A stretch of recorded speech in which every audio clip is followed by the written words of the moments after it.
Écoute, ça fait longtemps que je cherche une façon d'en parler avec toi.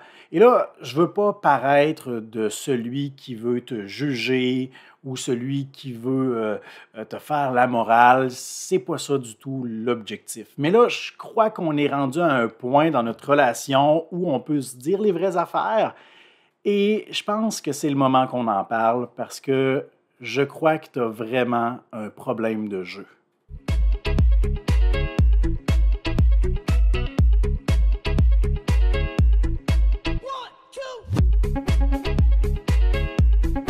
Hey, salut la gang, c'est JP pour l'école du jeu et aujourd'hui je vous propose ce type de vidéo avec un sujet, une thématique un peu particulière, vous en conviendrez. Aujourd'hui je vous parle de 5 raisons pour lesquelles non, tu n'as pas besoin d'un nouveau jeu de société. Alors, une thématique, un sujet qui me tient à cœur et sur lequel ça fait des mois que je cogite. En fait, ça fait des mois que j'ai eu l'idée de vous faire cette vidéo, mais je prends le temps seulement maintenant de la faire, une fois que j'ai réfléchi. Et je dois citer Alex de la chaîne Board Game Co., une chaîne anglophone, qui a été tout de même l'une de mes inspirations pour ce type de contenu. Alex qui, à chaque année, va proposer une vidéo semblable, mais qui va cibler, cerner principalement des projets qui sont en campagne de sociofinancement, donc des raisons pour ne pas baquer des jeux ou des projets qui sont en campagne de sociofinancement. Mais pour cette vidéo, on va élargir ça beaucoup plus grand. On va tout simplement s'attaquer à des raisons pour lesquelles on n'aurait pas besoin d'acheter des nouveaux jeux tout simplement. Et là, je dois dire d'entrée de jeu, parce que je le sais qu'il y en a déjà qui doivent commencer à y réfléchir, de quel droit, JP, est-ce que tu oses me juger quand tu es assis sur des centaines de jeux de société et que tu en reçois énormément et tout ça? Bon, alors je comprends le souci, on va l'aborder tout de suite, après ça, ce sera derrière nous. Oui, je reçois énormément de jeux de société. On en reparlera plus tard justement de combien j'en possède, combien est-ce que j'en ai joué parmi ceux-ci. J'ai prévu d'en parler avec vous plus tard. Toutefois, vous devez savoir que si je n'avais pas la place que j'occupe en ce moment, si je n'étais pas impliqué de la façon que je le suis en ce moment sur YouTube, j'en posséderais énormément moins avant que la chaîne prenne de l'ampleur. Je m'étais fixé une limite approximative d'une quarantaine, cinquantaine de jeux que je réussissais assez bien à entretenir. Bon, suite à ça est venue la dégringolade. On en reparlera plus tard quand même. Et je dois dire aussi que lorsque j'écoute du contenu sur YouTube, souvent je remarque les YouTubeurs ludiques qui sont assis devant une montagne de jeux de société. Bon, vous en voyez une partie derrière moi dans mon arrière-plan habituel, mais je pense entre autres à Martin Lafrenière qui a, je crois, au-dessus de 800 jeux. C'est incroyable, c'est monstrueux et je ne dis pas ça pour juger ou pour porter un jugement ou quoi que ce soit ou quelconque accusation parce que Martin est aussi l'un des êtres les plus généreux qui soit dans l'univers ludique et qui va en donner énormément, qui va offrir un lot gigantesque à chaque année à ses abonnés. David Couteau également, qui possède beaucoup de jeux, mais qui va en donner à chaque semaine à ses abonnés, qui va en donner pour des causes, qui va organiser des événements, qui va en donner lors d'événements également. Donc, plein de gens hyper généreux aussi qui vont redonner ce qu'ils reçoivent. Donc, maintenant que c'est abordé, je veux également préciser que si vous n'êtes pas quelqu'un de pragmatique, si vous n'êtes pas quelqu'un qui aime remettre ou qui est ouvert, qui aime ou qui est ouvert à remettre en question vos habitudes, eh bien, cette vidéo n'est probablement pas pour vous. Alors, si vous l'écoutez quand même, tant mieux, mais il y a de fortes chances que vous vous sentiez jugé. Restez ouvert d'esprit. Sachez que l'objectif de cette vidéo n'est pas de juger ou d'accuser qui que ce soit, mais de simplement faire réfléchir, de susciter des discussions et de partager une partie de mon expérience en espérant qu'elle puisse avoir un impact peut-être aussi dans votre quotidien. Ceci étant dit, eh bien, ça met un terme à ce très long préambule à cette vidéo. Je vous invite à me laisser un pouce vers le haut et allons jeter un coup d'œil dès maintenant aux différentes raisons pour lesquelles non, tu n'as pas besoin d'un nouveau jeu de société. Alors, la première raison, c'est que tu n'as pas besoin d'acheter un nouveau jeu de société parce que tu n'y joueras tout simplement jamais. Trop souvent, on achète des jeux sur le coup de l'émotivité sans être rationnel, en étant impulsif. On a tous des contextes et des circonstances qui varient lorsque vient le temps de prévoir des sessions de jeu. Certains jouent principalement en solitaire parce qu'ils n'ont pas l'entourage nécessaire pour jouer à certains jeux ou tout simplement parce qu'ils apprécient ce plaisir solitaire seul avec eux-mêmes. D'autres jouent principalement à 2 joueurs, d'autres uniquement avec des collègues de travail qui n'ont pas beaucoup d'expérience dans l'univers du jeu de société, d'autres avec un joyeux mélange de tout ça. Bref, ce que je veux vous dire, c'est que c'est vous qui connaissez dans quel contexte vous aurez l'occasion de jouer à des jeux de société et vous connaissez ce qui plaît aussi à votre groupe de joueurs habituel. Choisissez donc des jeux auxquels vous aurez l'occasion de jouer. Il me semble que c'est logique. Si votre groupe habituel, je ne sais pas, déteste l'intégration d'applications cellulaires dans les jeux de société, ben, n'en achetez pas. Vous n'y jouerez pas de toute façon ou les joueurs avec qui vous jouez habituellement n'auront pas le goût de tenter l'expérience. Si vous savez que vous préférez jouer à de nouveaux jeux plutôt que de rejouer plusieurs fois au même jeu, eh bien, n'achetez pas des jeux de campagne qui demandent un investissement monstrueux de plusieurs dizaines d'heures. Vous n'y jouerez pas ou vous allez faire quelques sessions de jeu et après, vous allez vouloir jouer à la dernière nouveauté. Vous allez mettre votre jeu de campagne sur pause. C'est-à-dire que vous n'y reviendrez jamais, soyons honnêtes. Et c'est la raison pour laquelle, de mon côté, je me suis départi de Sleeping Gods récemment, parce que peu importe à quel point le jeu est génial, excellent, délicieux, je sais que je n'y rejouerai probablement jamais de toute façon. Dites-moi là si vous êtes d'accord, mais les jeux de société sont faits pour être joués. Donc, lorsque vient le temps de réfléchir à l'achat d'un nouveau jeu, posons-nous la question, est-ce que je vais vraiment y jouer? Et si oui, combien de fois?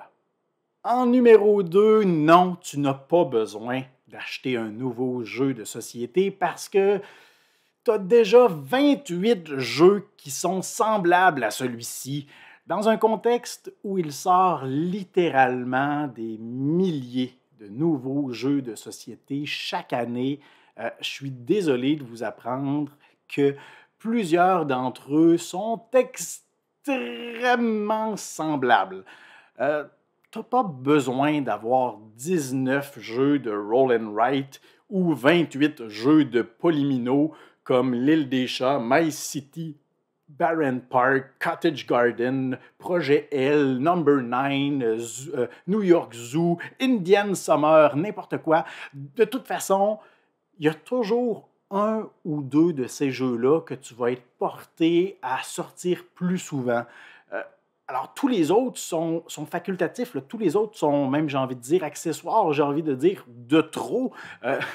Tu peux en essayer tu peux en essayer plusieurs pour choisir lequel serait le plus adéquat pour ton contexte de jeu. Ça, c'est différent. En 2023, on a le luxe d'avoir énormément de choix en magasin pour ce qui est des jeux de société. Mais il y a également énormément de jeux qui se valent l'un et l'autre. Et on n'a pas besoin de tous les posséder. Ce n'est pas des Pokémon, OK? Alors, mon conseil serait donc de te renseigner sur les distinctions entre le jeu que tu convoites et ceux que tu possèdes déjà et d'être rationnel autant que possible dans ton analyse. En numéro 3, non. Tu n'as pas besoin d'acheter un nouveau jeu de société parce que tu cherches seulement des excuses pour acheter n'importe quel nouveau jeu de société.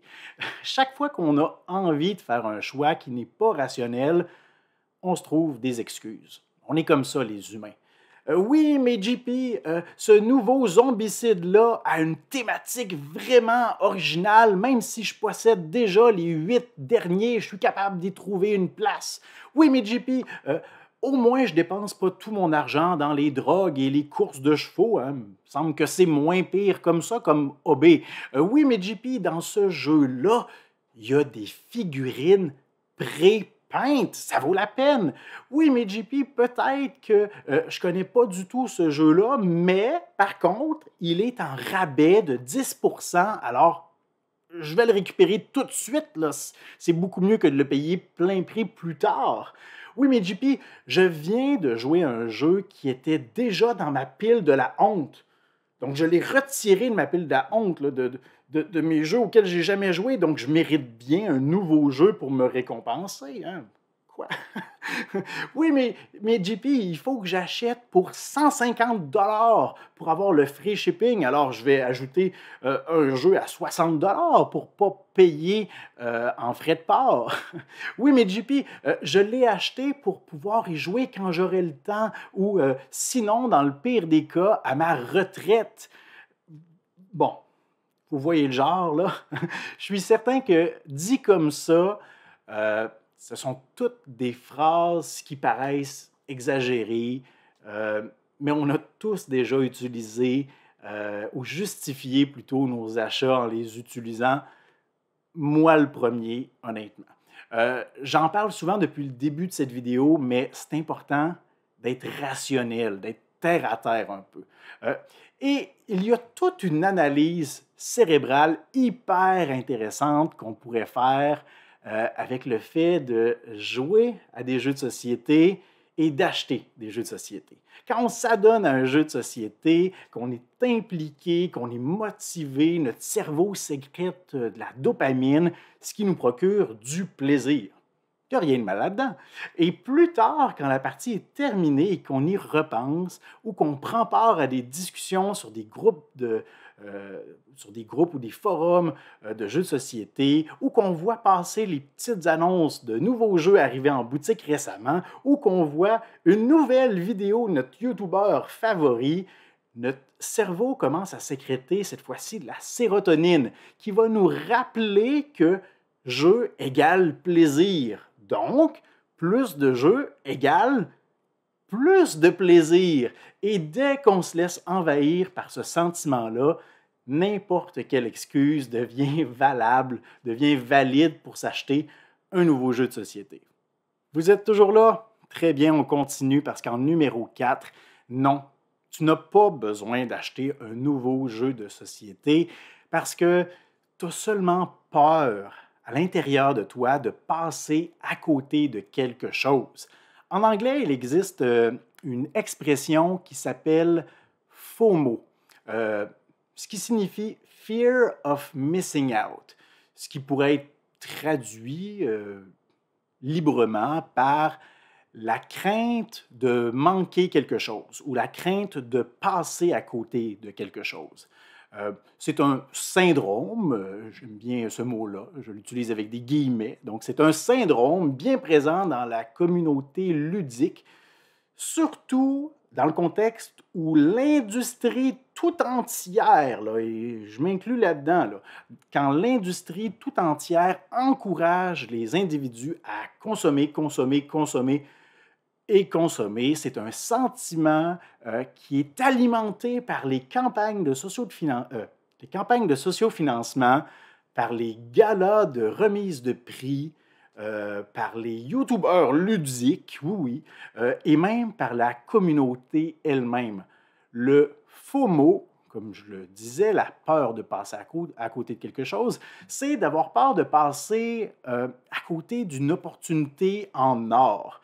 Une opportunité qui ne se présentera peut-être plus jamais. C'est d'avoir peur, de devenir anxieux, de ne pas avoir l'occasion de jouer au prochain meilleur jeu incontournable dont tout le monde va parler et de ne pas comprendre l'engouement à cause de ça, parce que j'y aurais pas joué. Parce que de quoi d'autre est-ce que je pourrais bien parler si ce n'est pas du jeu dont tout le monde parle? Vous comprenez? C'est comme si, c'est comme quand on sait que tout le monde parle de Ark Nova et on a peur de manquer le train, alors on bondit les yeux fermés en toute confiance pour joindre le groupe de ceux qui savent plutôt que le groupe de ceux qui ne savent pas. Vous voyez un peu ce que je veux dire? Bien honnêtement, c'est l'une des raisons pour lesquelles je crois que, en tant qu'influenceur ludique, il faut faire attention aux messages qu'on véhicule, d'où la raison, entre autres, de cette vidéo précisément. Je crois aussi que c'est l'une des raisons pour lesquelles je crois qu'en tant que consommateur, on doit être vigilant et méfiant par rapport aux campagnes de sociofinancement qui mettent la pression à acheter ce jeu maintenant parce qu'il ne sera jamais disponible en boutique. Toutes les exclusivités qui sont disponibles sur Kickstarter, GameFound, etc. là. Mais aussi, je crois que c'est l'une des raisons pour lesquelles je crois qu'en tant que joueur, on doit être prudent de ne pas alimenter ce sentiment ridicule-là sur les réseaux sociaux. Les jeux de société ne devraient pas causer de l'anxiété et de la peur lorsqu'on constate que oh non, j'ai pas mis la main sur le dernier jeu hot de l'heure. Et finalement, cinquièmement, non, tu n'as pas besoin d'acheter un nouveau jeu de société parce qu'honnêtement, tu en as déjà bien assez. Ce dernier point est probablement le plus délicat, le plus personnel, et c'est probablement le point qui va m'attirer le plus de critiques et de tomates également. Mais j'ai décidé de l'intégrer quand même parce que c'est ce point précisément qui a été le déclic pour moi. Je vous en reparle dans quelques instants. Donc, laissez-moi d'abord dire que personne, je crois qu'on va être d'accord là-dessus, personne n'a besoin d'avoir une collection de 500 jeux de société. Là. Et là, je sais qu'en disant ça, il y en a qui se sont dit « OK, phew! Il ne parle pas de moi, j'en ai seulement 398. » OK, non. En fait, ce que je veux dire, c'est qu'avant d'avoir des centaines de jeux de société à la maison, c'est important de savoir si c'est réaliste. Je vous propose un petit exercice rapide. Prenez, je vais le faire apparaître à l'écran, là, ça demande une petite formule quand même, donc je vais le faire apparaître à l'écran quelque part. Prenez le nombre total de jeux que vous possédez, divisez ce total par le nombre de jeux différents auxquels vous jouez par semaine, de façon réaliste, et soyez honnête. Donc, le nombre total de jeux que vous possédez, on divise ce nombre-là par le nombre de jeux différents auxquels vous jouez par semaine, puis divisez ce nouveau total par 52. Vous obtiendrez alors le nombre d'années qu'il vous faudra pour jouer à tous les jeux de votre collection. Si vous jouez à des jeux différents à chaque occasion, et si aucun jeu pendant toute cette période n'est ajouté à votre collection, bien évidemment. Par exemple, quelqu'un qui possède 250 jeux et joue normalement à 2 jeux différents par semaine, eh bien, ça lui prendrait presque 2 ans et demi avant de passer à travers, avant de réussir à jouer à toute sa collection, si bien sûr, comme je le disais, il n'achète aucun nouveau jeu entre-temps. OK. Et là, ça, c'est bien sûr si personne dans ton groupe de jeux habituel ne possède les mêmes jeux que toi. Parce que ça, c'est un autre point qu'on pourrait aborder. Parce que sinon, c'est ridicule de chacun posséder sa propre copie du même jeu si de toute façon, la seule personne avec qui on va y jouer, c'est l'autre. Pourquoi ne pas se départir des jeux que vous possédez et que votre entourage possède déjà aussi. Petite tranche de vie, de mon côté, c'est quand j'ai atteint le seuil des 350 jeux que j'ai eu une épiphanie. La réalisation que je ne jouerai jamais à tout ça, là. La réalisation que j'ai plein de jeux qui sont extrêmement semblables à de quelques petits points près, mais que j'auto-justifiais en me disant, bon, ben ici, on génère des ressources de cette façon-là, et ici, il y a une petite nouvelle twist différente, mais ça se ressemble au final énormément. La réalisation que j'ai plusieurs jeux qui sont des achats impulsifs, irréfléchis ou que j'ai récupérés pour de mauvaises raisons aussi. Alors, depuis le temps que j'ai passé ce seuil des 350 jeux et quelques, un peu plus même, c'est à ce moment-là que j'ai décidé de restreindre grandement ma ludothèque.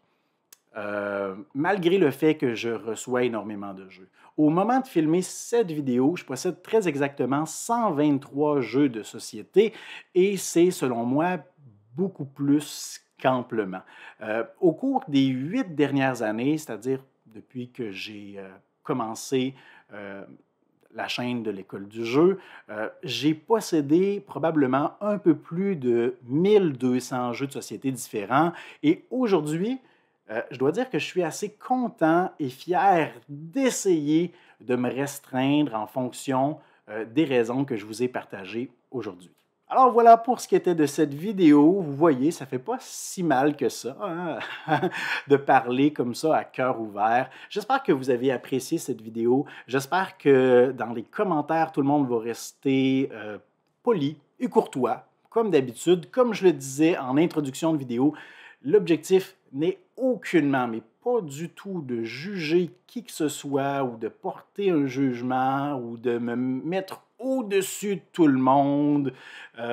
C'est pas ça du tout. C'est simplement de vous partager une réflexion, de vous partager un souci que j'ai, d'encourager les gens à être rationnels, à réfléchir aussi, puis à apprécier les jeux de société qu'ils possèdent comme ce qu'ils sont, c'est-à-dire des outils pour passer du bon temps avec notre entourage plutôt que des bouts de carton qui traînent sur des étagères et qui amassent la poussière. Comme d'habitude, je vous encourage fortement à me laisser vos questions et commentaires dans la section appropriée.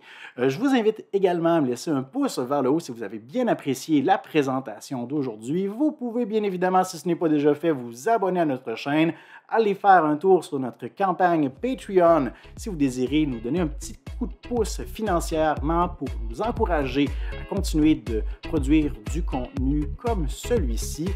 Et moi, je vous remercie grandement pour votre écoute et je vous dis à la prochaine. 1, 2